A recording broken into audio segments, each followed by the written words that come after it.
We both herniated a disc under the age of 22. It took years and many unnecessary steroid packs to get back to being confident about our backs. Here's the route I wish we had back then. But before this, we needed to build our resilience to lifting, mastering form, not just weight. But before this, we need to desensitize the back to a hamstring stretch only at the pace that the nerves can tolerate. But before this, mastering body weight reps on the back extension and slowly regaining range and decompression over time. But before this, building tolerance to even using the low back muscles without motion with the back extension iso hold. We're back another episode here with Nathan Sipos, LBA legend. He works for us. He is actually a coach and has a crazy backstory. We're gonna go through the full progression from step 1 of low back training to step 20. We're gonna go from the bare basic, easiest level that if you're fresh out of an injury trying to rebuild, you could start with, all the way up to the most extreme, intense levels of building. So Nate, thank you for coming. Of course. You wanna recap your injury just real quick? Yeah, long story short, I'll try to make it as short as possible. I herniated my L5 S1 disc when I was 20. I'm 23 now. I was doing back squats, just traditional back squats. It's funny because I PR'd that day at 225, at maybe 140 pounds, but I made it through the PR. I was fine. I did a cool down set. I think I sunk down a little too deep. Never really thought about my back before. Just trying to get my squat numbers up. And then I felt like a cold rush down my leg. I ended up hobbling out of the gym. I didn't really feel pain right away. And then I went home. I ended up going to bed. I had dinner. Didn't feel pain yet. And I woke up in the morning. What'd you eat? If we're being thorough. Who remembers that? I have no idea. But I woke up that morning at like 3 a.m. and I was living at my family's house at the time. And I just like never felt a sensation like that. My right hamstring was locked up. Nerve stuff. I ended up, I went to the hospital the next morning and they gave me some injection, some type, I think it was like a cortisone shot or something. Oh, really? They said, yeah, you probably pulled a muscle. They didn't do an MRI or anything then. Wow. So I spent the next 2 days just hobbling around my house. My ankle, I had drop foot for about 3 days. Drop foot is when your foot, Jordan, you get this, when you literally start to lose, I mean, we don't got to zoom in on the old shoes, back it up a little bit. All right, drop foot is basically when you lose the strength because of the nerve that pick up your toes. Yeah. The muscle's still firing, but your sciatic nerve branches all the way down your hamstring and goes into the tibial nerve, and you could start to drag the foot and not be able to pick it up, which is probably, as a 20-year-old, scary. The scariest shit you ever went through. Because you had no radar of your back before that, right? That was day one of even thinking about a low back. Yeah. So where do you go to for answers after that?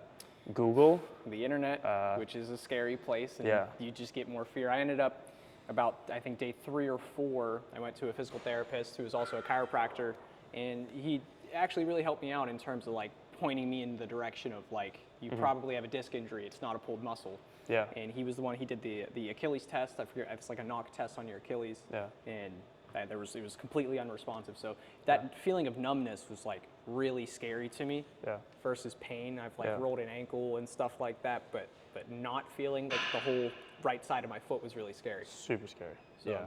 I didn't have that much nerve stuff, but I had just my entire back shut down crawling for 2 weeks. And I felt like tingling, whooshing. It almost felt like vascular, like it's the veins. I couldn't tell. And you just hear that with nerve stuff. It could be so many different sensations, and then you only are paying attention to symptoms. You don't even know where to start. We could talk in circles, and everyone that watches understands this, but it's just good to know, where are we coming from? Yeah. My disc injury, I was 21, you were 20. We're both pretty stuck in it. We're gonna get into the training though. Nathan also is a coach for us, and he does help a lot with the training principles and coming up with this exact route. So from working with people, you can't just have them jump into rounding their back or trying to do RDLs or deadlifts or start training your back. That would be really nice if you could just do what we should have done the whole time, which is back extension reps and get better. Yeah. But when you're sensitive and you spend a year like a robot, it's probably gonna start slower. So we're gonna go through the first step, the back extension iso hold. Few things to be aware of. The height of the bench pad determines how much load is gonna be on your spine. So if you have the pad up really high, is this gonna lock in? All right. Say it's up to your stomach. It's way less weight I'm basically doing like a trap 3 raise if you've seen me hold that position before, but it's like leaning against a couch. In theory, I'm not gonna recommend it officially. If you had some furniture and you just wanted to lean on it, you're starting to put deposits of stimulus towards your low back. Now, as you put the pad lower, it gets, let's say I put it too low, it gets very real. It's actually a lot more of my body weight, so more load, but because of where the pad is, it's a lot more hamstrings. So finding the right height for the pad is a really common question, and it's for good reason.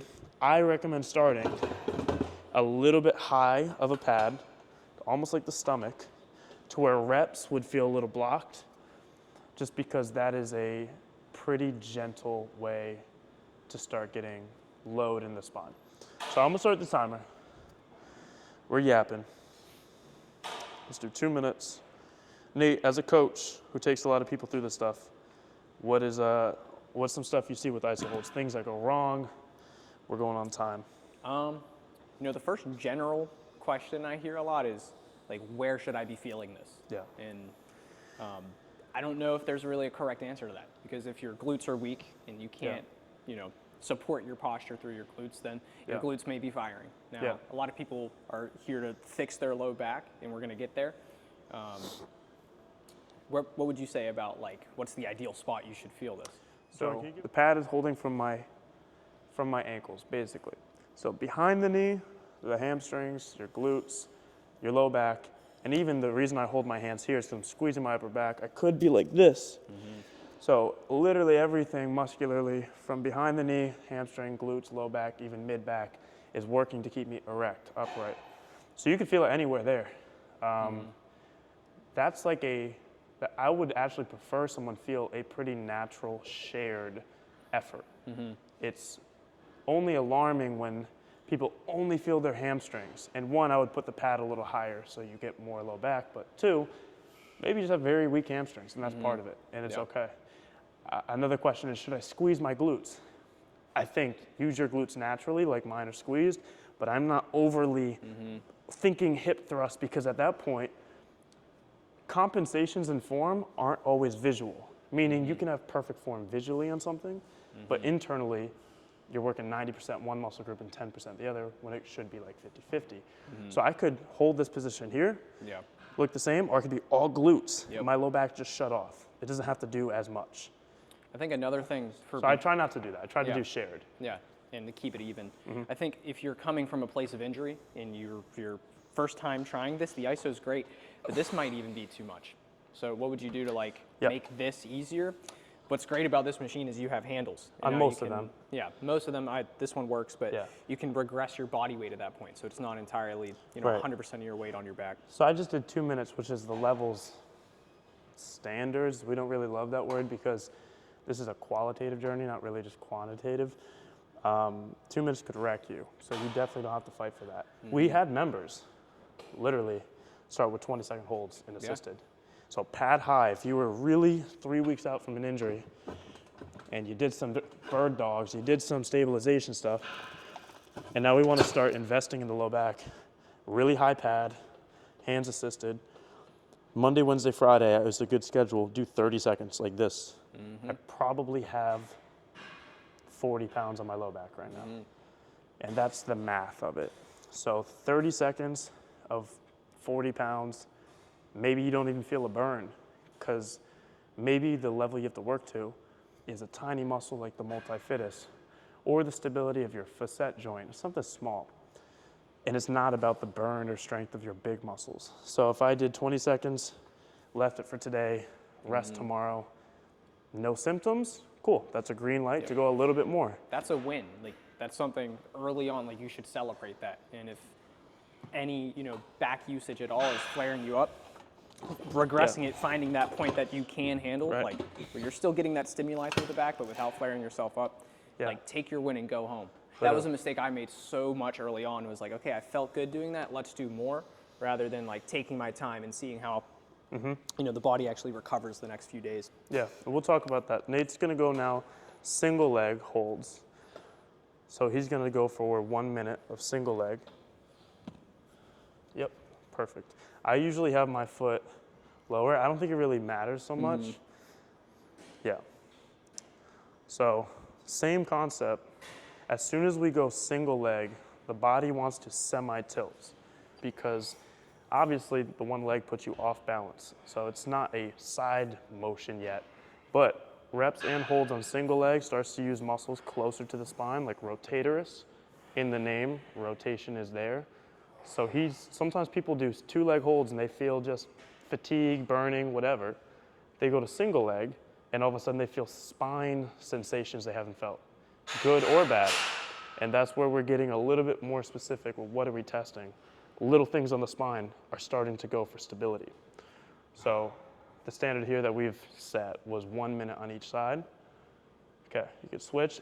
Usually we take a break, but for the sake of the video, you're just gonna keep going. Keep it going. Because it's working both sides of your back. Obviously you're cooking your hamstrings. You don't want the pad too low for the back of the knee.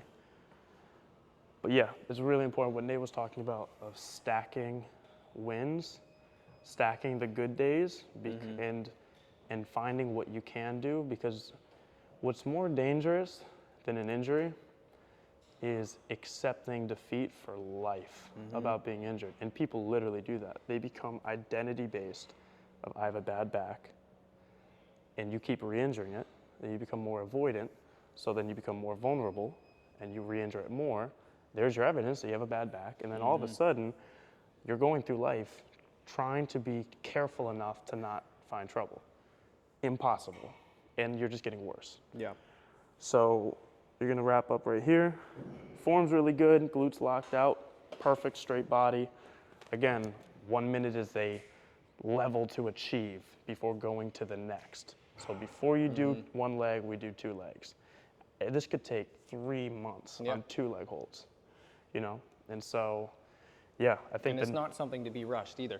Like, let's say you got through a minute and then the next day your body's screaming at you. That's a sign you're not there. You're not ready to go on to the next level. Right. You should spend at least a few more weeks working at the current one, see how you recover the next few days. Yeah, and that's the problem with giving like protocols on how to fix your back, because it's not a math equation.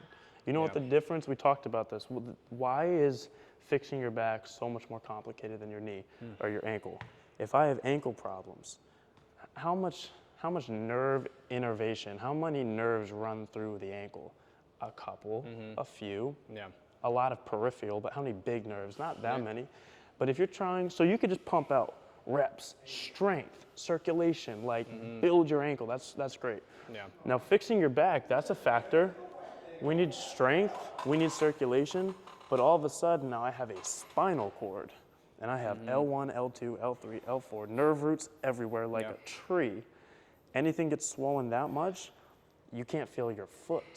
It's like a whole different game. That blew my mind. How is something in my back affecting my foot? My pinky toe, I can't feel it anymore. Right. And it's a complicated like area. It's the most central part of your body. You know how you make it simple though, how it's not complicated, is like understanding there's no level too small that's productive. So you don't need to try to, like, if I say 2 minutes is a standard, once you do that, you're good. Okay, fight for 2 minutes today. I unlocked it, I should be fixed. It's like, that's not how watering a seed goes. We're trying to plant a tree of your back. Water just enough, let it grow. Water, let it grow. There's literally no way to speed up that process of building. And take it from me, if you try to speed it up, you're gonna make it longer, you know? Right, so we're gonna go now level 3 of the back extension, which is reps. So again, we're being so thorough at explaining the process of this because it's not step 1, step 2, step 3. If you try to make it a linear journey, you're going to get hurt over and over. So reps, the standard we said was 30, full range, relaxing at the bottom, and then piecing the spine back together on the way up.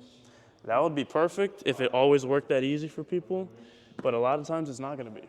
So the journey from, okay, you can do holds on 2 legs, you can do holds on 1 leg. The smart way to start would be start doing half reps with a flat back. Do 20, do 30, whatever you can handle. Live to see the next day. If it was easy, then you do just a little bit more.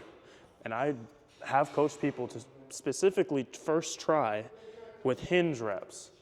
Just getting the change of motion and your back is still working, but without the piece-by-piece aspect. If that's good for a couple weeks, then they actually start letting the spine decompress. So let me go to 30, probably at 8. Nate, what do you see with like just basic coaching stuff with members that you help with on this?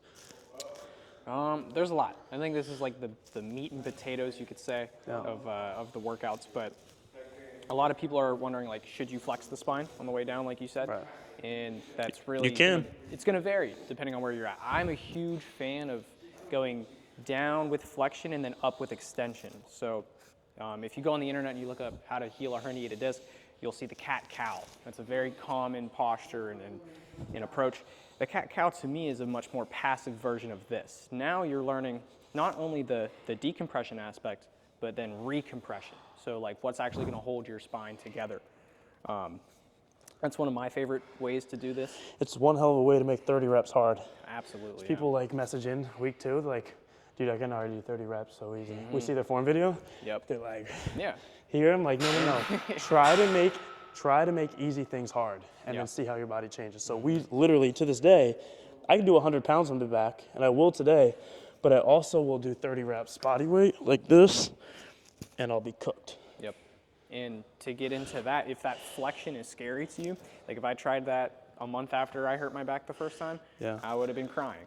Right. But the assistance for me is really what helps. Like using your hands, now you can, if you get to a sticky point that you don't trust your back at, you can actually push up with your arms to get out of there. Exactly. That's really good. So we're wrapping up 30 reps here. Okay. Oh. There we go. So like what I was saying earlier, the difference of 2 legs to 1 definitely applies here. So he's not just training his left side of the low back. It's pretty impossible to only train one side of the back. But the fact that he's on one base of support and is not in the middle of his body, there's some aspect of a tip and tilt. But he's doing a really good job of not showing it. So what's keeping him linear with an unstable support is the smallest bits of anti-rotation and piecing together laterally on the spine. So there's no way to isolate your QL purely, isolate the multifidus purely, but you can call on it way more. Stuff like this. Nice. So for the single leg, our goal is over time, working up to 20 reps each leg. Also getting a crazy hamstring work. This is a super good prep for Nordics if you want to train it. Behind the knee needs to build up the connective tissue, hamstrings, single leg back extension. Very potent. Usually, so we're getting to showing what can be done to further levels. Say you want to get back to deadlifting, you want to get back to seriously lifting, you're out of pain in your everyday life. It would be smart to build back exercises to serious strength before just making a jump to compound. Think about this movement, it's using a lot, but it's still just hips and low back. The knees aren't moving, there's not much form on it. So knowing for a fact in your deadlift, the back extension component, your back strength will not be the limiting factor, is a good prereq before testing your back strength with the knees, with the form, with heavy weight. So the 2 sort of goals we have, we're not gonna force it on anybody, is 20 reps for 25% of your body weight. We're pretending he's 180. So an empty barbell for 20 reps, it's crazy standard. Nate's gonna go for it. You do not have to do barbell, but we are. Nate's grabbing really wide. Your elbows might hit the handles. I'll go a little more narrow, yeah. Cool. Definitely using the glutes a lot to lock out. Might want to go a little fast. He's taking it. 20 reps is already hard. He's going for the slowest version. Nice.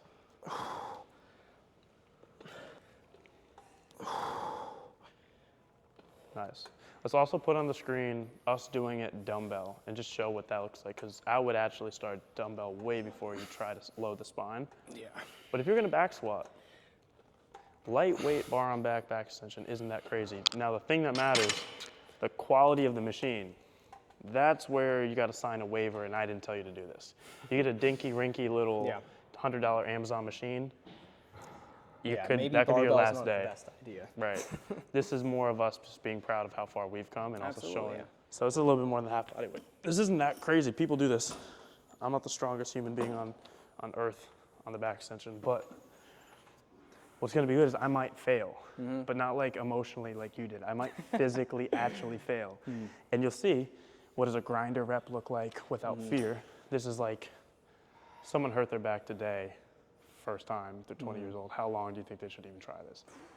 I hate to put a number on it, but Probably months to years. probably a year and a half from the first time you touch this machine. But there's nothing magical about getting here that heals discs. Because we have so many more exercises we're going to go into that as more potent. This is just raw strength if you want to be a strong person lifting. So. Nice. There you go. Rep 2 was kind of hard. Oh yeah. Let's get done.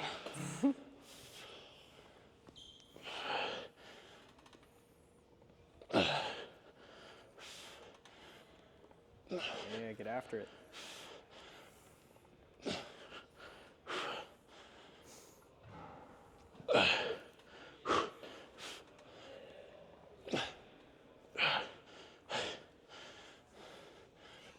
Beautiful.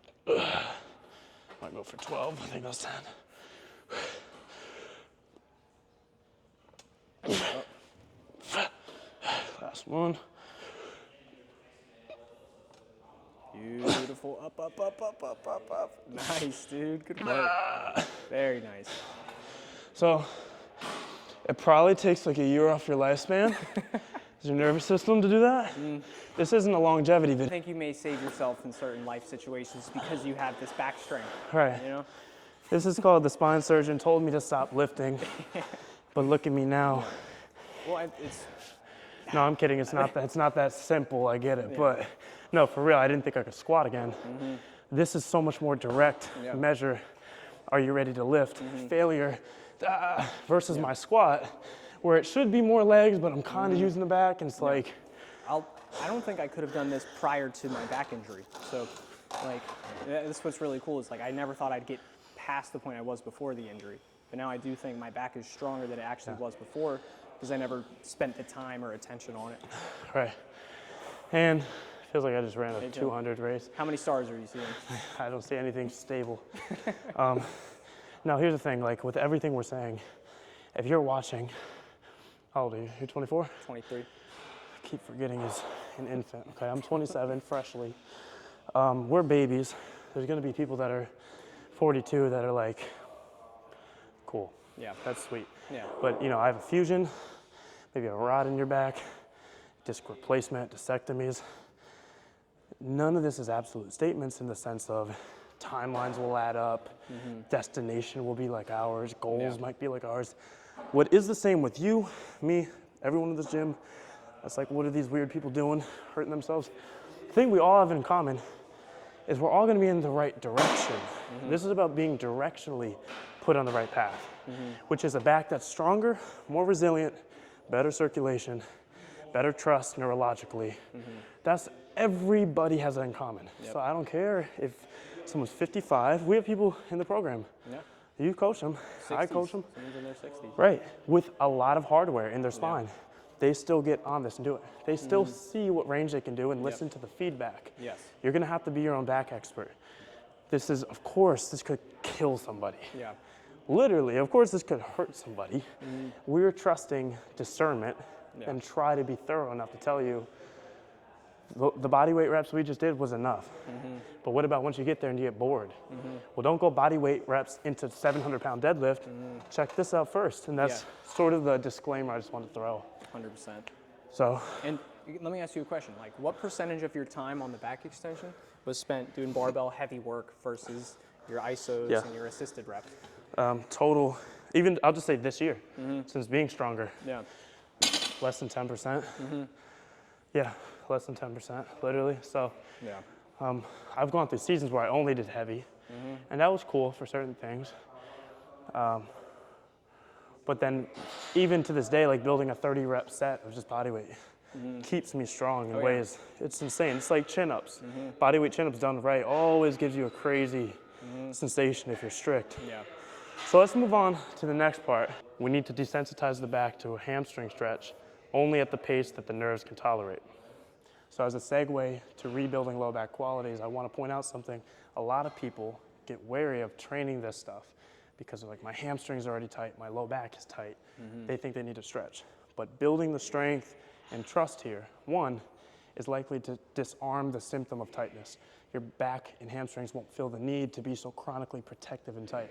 And second, a lot of people don't know this, but working simply the back extension is a hamstring stretch to a level that is good enough. So if you go full range, like we're showing, and extend your arms, that's a hamstring touch with straight legs. I have some long arms, so maybe people wouldn't be there, but they'd be close. But you don't need to try to crank down and do extra hamstring stretching to get good enough. Now, there is a reason we will stretch the nerves, and we'll get into that right now about the elephant walks. But first step is full range. That's our segue. So let's get into the elephant walks. It's something that became pretty popular, trying to get the hamstrings opened up. I don't use it for flexibility reasons because I think this is more of a test of one, your back's flexion position, and then the nerve tension. When you straighten your legs, the rubber band-like tissue of nerves gets straightened. It gets tightened. We got a band. Could you grab one of those clip bands like we did at the event? So the way that I start one is with a flat back on a very high place, literally here. Because not just saying, can I get my hamstrings opened up? Your tissue length of hamstring could be here. You're gonna quickly learn this isn't about hamstring length, this is about nerve tolerance and your SI joint tolerance. So this is a little imagery that can kind of help see the role that nerves play in this process. If you ever want to look dorky in a gym, just come do a session with me. No girls will look our way, trust me.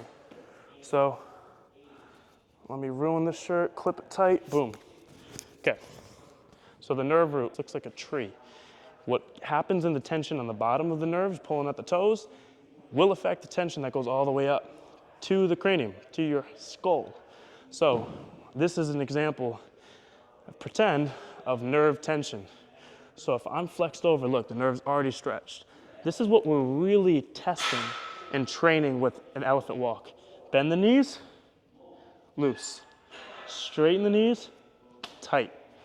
So what we're doing with the elephant walk is so much less about just the muscle of hamstrings, what you can see, and it's more, I would say, the SI joint and these joints, and especially the nerve's tolerance to being stretched.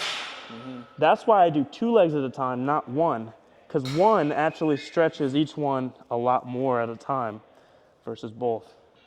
So like I said, while you may be able to muscularly do this, you might wake up a week later unable to even train back extension. You screwed yourself. Yep. You don't have to do elephant walks for a while, but if you're trying to regain normal use of your body and the nerves, you got to go less than you think, so much more gentle. See how you feel tomorrow, then go down. I know, Nathan, is stretching the nerves the only thing you can do for nerves? Absolutely not. No. We aren't going to cover nerve flossing and a full nerve protocol on this because this is already going to be the world's longest back video. But we've put out stuff on this before. Nerves aren't just meant to be yanked on. You can also glide them through the tight spaces, other stuff. But elephant walks, what was your experience with it, Nate? Did you have a good time? Not at first. I really don't know. Not at first, no. I was like many other people, tight hamstrings. I see that, and I'm like, oh my goodness, let me stretch the hamstrings. Right. Coming from a back injury, it's a much different kind of, journey with that. So. And you had serious nerve stuff. You had drop foot. Yeah. So clearly your nerve was affected all the way down. Yeah. So it was like, for me, I mean, it was one of the easiest things for me to work on because there's so much room to grow. Yeah. But taking my time, that was like paramount. I legitimately started super high, and I just wanted to get comfortable. Like, this is a bad visual, but just contracting the quad and then feeling the hamstring, and then gradually working my way down. Yeah. I treat it as, how strong can I contract this quad without any pain going through you know, the back of my leg. Right.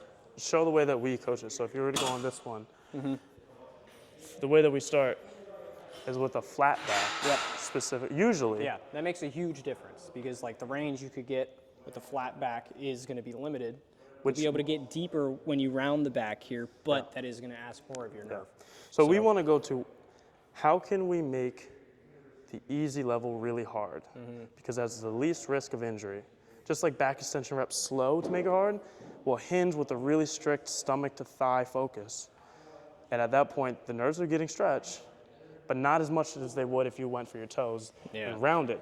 Now the hamstrings aren't getting more stretch here. They're actually not, but the nerves are. So we focus on the flat back first until you can't keep it anymore. There's a certain level you have to round the back.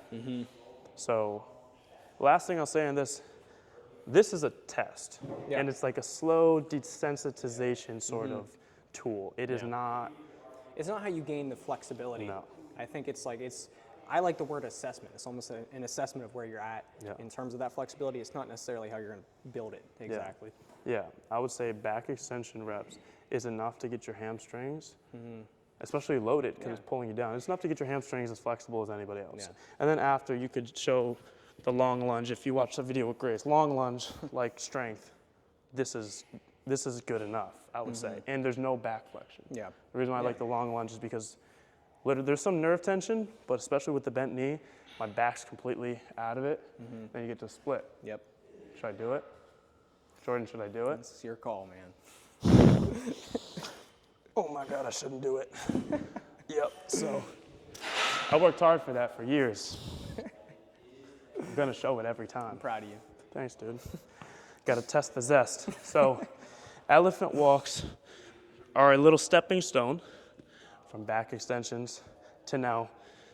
Remember what I said is seeing, can we build the back's tension to hamstring tension?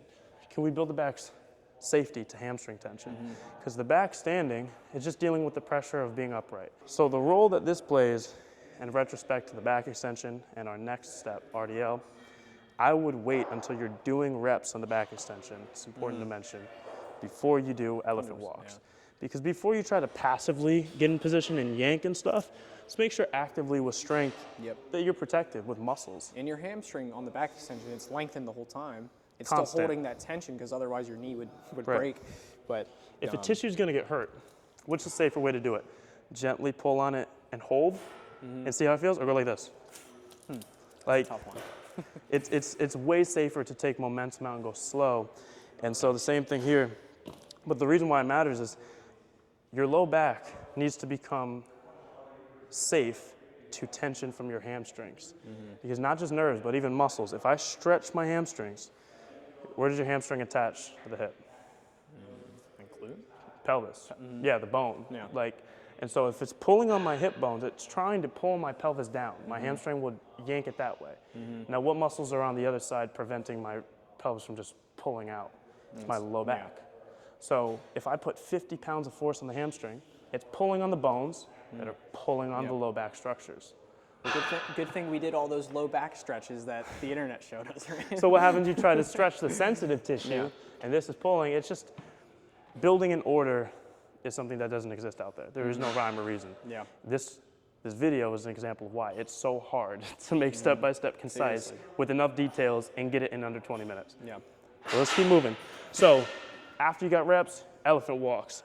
As soon as you could tolerate about 12 inches, and we're seeing, okay, my hamstrings can be stretched and I don't feel a low back problem, well, then we're going to take exactly the same position and start to lift with it in an RDL.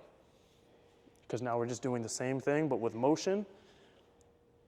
Legs are obviously staying bent, slightly different, but now this is back strength with hamstrings, where this is just hamstrings, no low back strength. So that's sort of our thinking is prepare to the next, to the next. It's not gonna be perfect, but let's go over RDLs now is the next step. Let's do it. Okay, so we're back. So now we're back to getting to lifting. And we're gonna use the RDL as a tool because I think it blends having intent and form and like back ownership, not dropping the weight, with the traditional focus of lifting of trying to get up in weight, build strength. If you're going from back extensions and elephant walks into normal deadlifting of like, drop it, and you're just yanking and drop and like maxing 95%, you just skip 45 steps. There's absolutely no rhyme or reason to that, I believe. So before that, if you're good pulling on the hamstrings and your back's in position, literally there's no weight that's too small and there's no range that's too little. You go halfway down the thighs. The focus is not. This is a really important thing with range. Range isn't just what you can see. It's the tension you produced in the muscle. So if I could get down to here, watch my sloppy form, I can get to the ground and I guess my legs are straight and I guess my back is close. But if I instead went for full focus, like I know I can, stomach to thighs, trying to close that gap, and I'm throwing the butt back a little bit and I'm up on the toes, I'm door hinging at the hips. I have more tension this way than I do a little bit less strict. So there's no standard on the range because everyone's anatomy is different. I got long arms. It's about producing tension. So start with dumbbell. Take your slow, long time. Keep holding the back extension. We're gonna go for what we would say suggested goal before you go from back training to lifting. Push this style as hard as you can first to just know you're safe. This is for the lifters. So we're gonna do 100% body weight, basically to a test of failure. At least 20 would be a great suggested goal. Not to just fix your back, but to build further levels to not go re-injure your back. So Nate wants to do elevation. Alrighty. Go for it. A little pause at the bottom. Feel the hamstrings, boom, killer. Nice. Nice. Count 4. Yep. So I like the little pause at the bottom because that's where you're most exposed in the low back.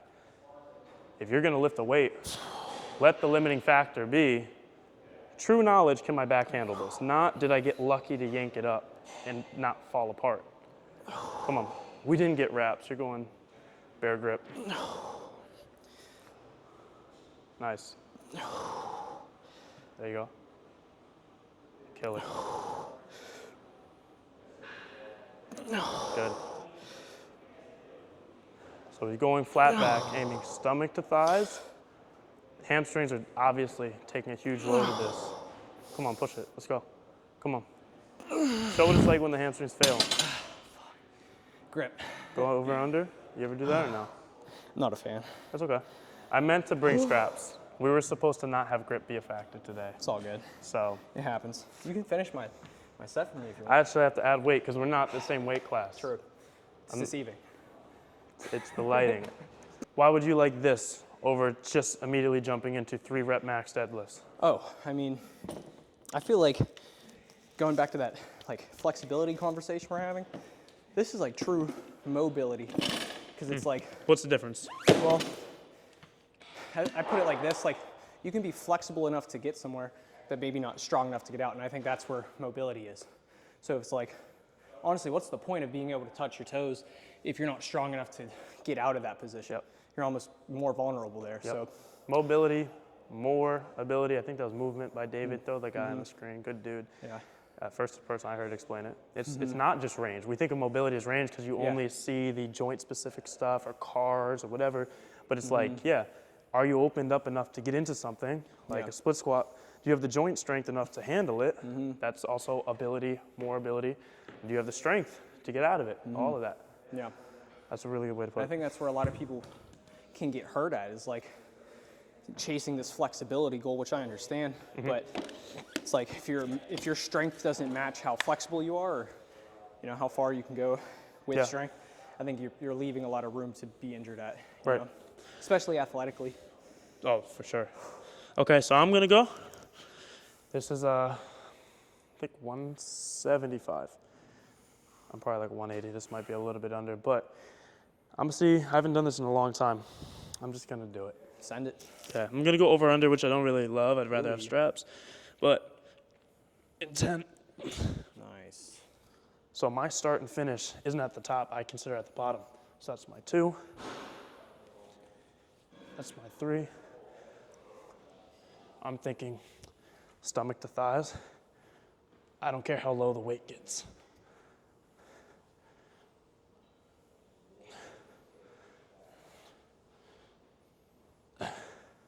Plus, this is where the most stretch is, so I want to spend the most time here. Mm-hmm. Nice. Here's 10. Can you count for me? Perfect. 11. Nice. Keep going. Yep. Jordan, come over here. Get a shot of his back from the side. I'm a switch grip. Ooh, you got it. Stay Nice. even. Good.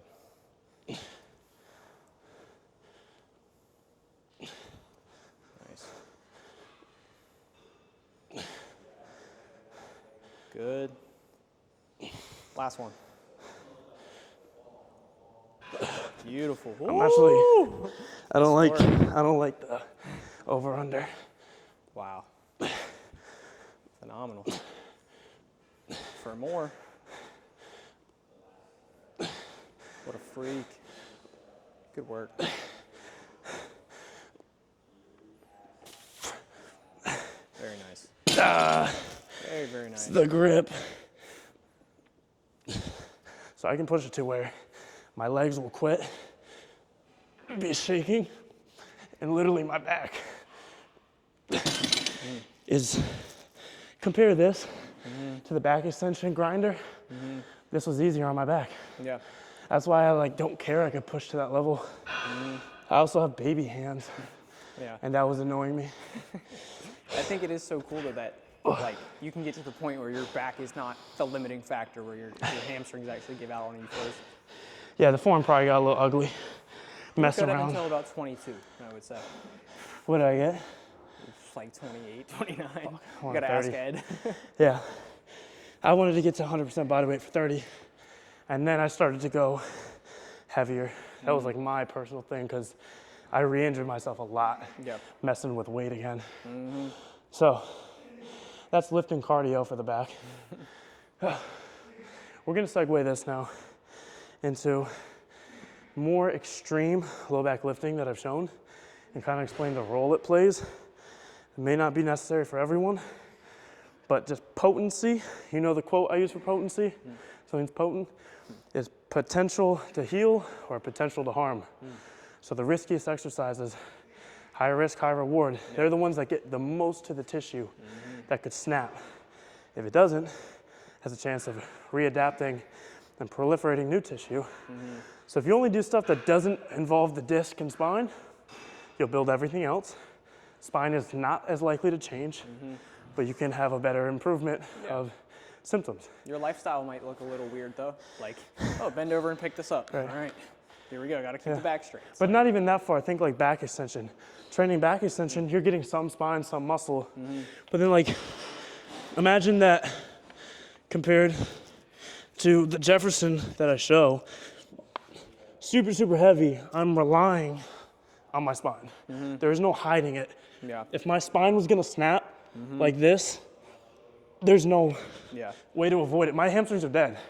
I'm not lifting with my hamstrings right now. Wow. It is my literal vertebrae and multifidus and the smaller muscles. Do you need to go that far? Hell no. I wanted to be a back hero when I turned 23. I was like, it's my mission. But have I caused changes to my spine that are probably more protective, literally to the bones? Bones change to stress. Yeah. People have thicker bones from lifting. Yes, I definitely have. I also played with fire. So that's why they call me a firebender. I've not heard that one yet, but I'll take your word for it. So, thing with Jefferson curls, I want to go through some reps. Sure. Dumbbell. It's building off of what we did with the back extension plus the elephant walk. And the reason I say that is because you can see segment by segment rounding. Nate talked about that. Chin down, upper back, mid and low back flexion. And now he starts to unwind on the way up. That's segment by segment control and strength. Now, what people talk about, this pause here, the big muscles at this range have gone into silence, meaning they inhibited, they shut down. Come up. Now people say that's why you shouldn't do it because the muscles aren't working. Dangerous, but here's the details they don't tell you in that context. So go back down. Now, low back muscles are working, they're working, they're working. They relatively shut down a whole lot. So what's picking you up? Bones don't contract. It's the smaller muscles like multifidus. So if we need healing on the muscles that actually pull on the spine, and then even some actual force on the discs, vertebrae themselves, there's no way to do it without getting the max ranges.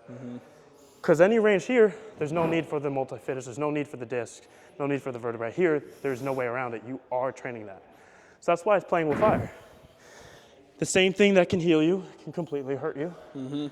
So we're gonna just be thorough, educating. The back extension could take 16 months before you even do body weight. But yeah, so what I showed on this, again, I spent a year dumbbells. My whole journey from like starting this was like 2021, and then to now, I started pushing the heavier stuff this past year. Yeah. But it blows my mind, like personally, that I can just do this. Because like I remember looking down at my shoe and feeling something go down my back. No weight, forget about 60 pounds. Remember the nerve explanation we were talking about? That's the smallest change. When you tuck your chin, nerves are stretching away from the spine up, affects all the way down. You're doing that plus, I used to do toes up too. Yeah. I wanted the max, like, I wanted life to be a intense. fucking piece of cake. Yeah. Nerves, tissue. It's not needed for everybody, but I didn't mean to cut you off though. No, no, you're good. It's just, it's pretty eye-opening. And I think that whole mental aspect of, oh, I can do this now, it just it feels like life is less stressful outside. Getting in and out of you don't think about these things because you know, well, I've owned this weight in flexion before. Whereas before it's like, we'll see if I can get out of the car today, you know? Totally. And just an example, obviously weight is something you can scale slowly, and we'll talk about that real quick. But this is building off the range and tolerance of elephant walk, but matching the strength of the back extension. You put those together, this is back extension range, now hamstrings of the elephant walk. As soon as you throw it out the way and go zero weight, you're combining those qualities. You can do deficit, all that's fine. The weight is just a tiny scale up. Now, if you wanted to improve your bench press, you could do something like 5 pounds a month. Even that's random and guessing, but 5 pounds a month isn't that crazy. When you're training something like a Jefferson curl, you gotta cut that time frame in half. Because like we said, is it big muscles working here? Not really, it's the small muscles and connective tissue. Show the healing time frame thing on screen. Show that graphic. Different tissues have different healing time frames. So if you train a Jefferson curl, I would only do it once every 2 weeks, seriously, maybe once a week. And I would be doing 10 pounds this month. 4 months from now, I'd do 20 pounds. 4 months from there, I'd do 30 pounds.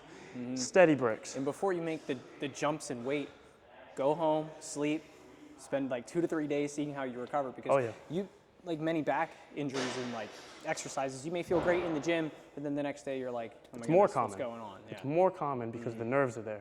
Remember the ankle, say your quad. If you hurt your quad, you're gonna feel it today. Right away. You're gonna feel it today. Because there's not much delayed effect of some swelling, but nerves, it doesn't really work like that. There's not a joint here. Spine, dozens of joints, dozens of nerves. Something swells this big, total shutdown with pain. So the real test is almost never in the gym. It's the next day. That if you did back extensions today and you have pain tomorrow, you're not ready for whatever you did. So that's a really good point. That's where you become the master of your own back. Be your own back expert. You have to. Have to. Any members that come to us and like, dude, you're supposed to know exactly how to make me avoid flare-ups. It's like, absolutely not. It's impossible. The done for you model, like fix me, is what got you to the surgeons, is what got you to the treatments, and they guess with confidence. And that's why you feel robbed if no one can help you, because it's too nuanced for your own body.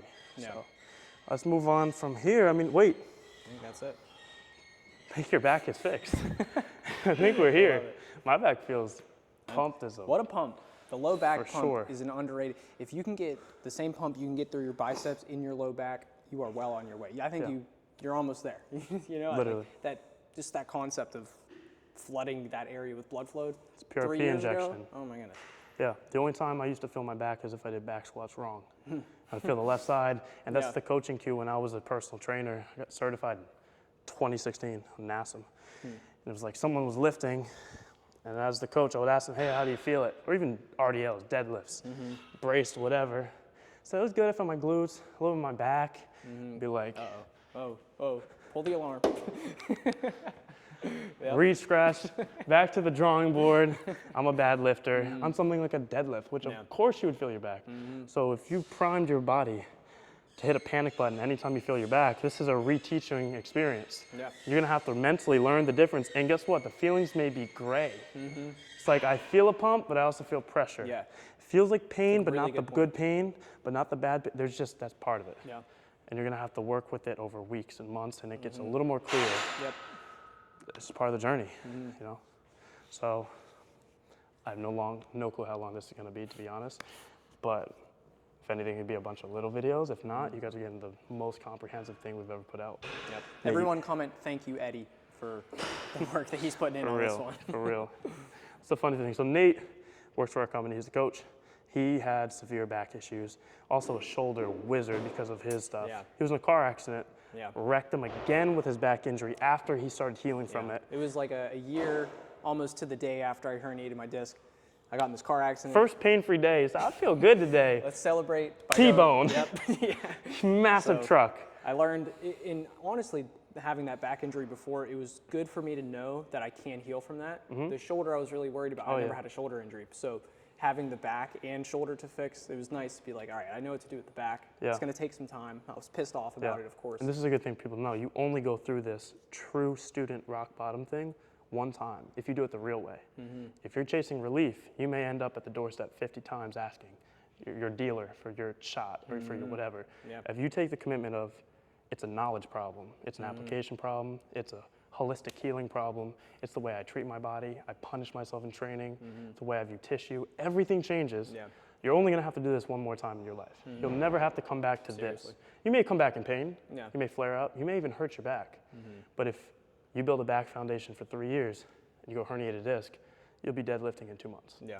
Because everything else is so good. And that's what went wrong the first time. You didn't do that. I didn't. So that fear is not there. I flared up. I've texted Jordan before, like a year ago. The company's yours. I flared up. I think I'm done. Everything's wrecked.